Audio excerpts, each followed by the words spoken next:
Chapter 2. The Marvellous Plan. George sat himself down at the table in the kitchen. He was shaking a little. Oh, how he hated Grandma. He really hated that horrible old witchy woman. And all of a sudden he had a tremendous urge to do something about it.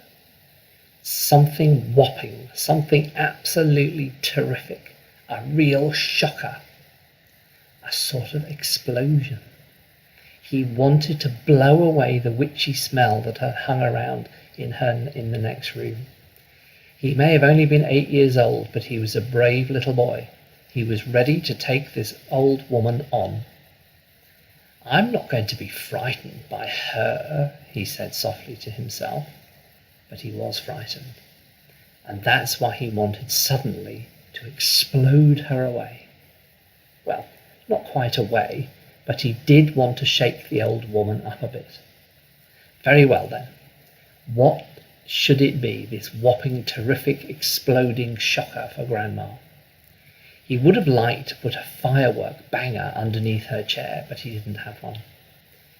He would have liked to put a long green snake down the back of her dress, but he didn't have a long green snake. He would have liked to put 6 big black rats in the room with her and lock the door. But he didn't have 6 big black rats. As George sat there pondering this interesting problem, his eye fell upon the bottle of Grandma's brown medicine standing on the sideboard. Rotten stuff it seemed to be. 4 times a day a large spoonful was shoveled into her mouth, and it didn't do her the slightest bit of good. She was always as horrid after she'd taken it as she had been before.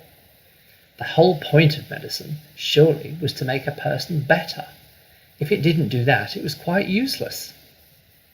So, thought George suddenly, aha, ho-hum.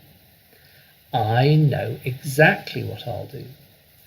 I will make her a new medicine, one that is so strong and so fierce and so fantastic, it will either cure her completely or completely blow her head off. I'll make her a magic medicine, a medicine no doctor in the world has ever made before. George looked at the kitchen clock. It said 10:05. There was nearly an hour left before Grandma's next dose was due at 11. "Here we go then," cried George, jumping up from the table. "A magic medicine it shall be. So, give me a bug and a jumping flea, give me 2 snails and lizards 3, a slimy squiggler from the sea, and the poisonous sting of a bumblebee, the juice from the fruit of the jubjub tree, and the powdered bone of a wombat's knee, and 100 other things as well, each with a rather nasty smell.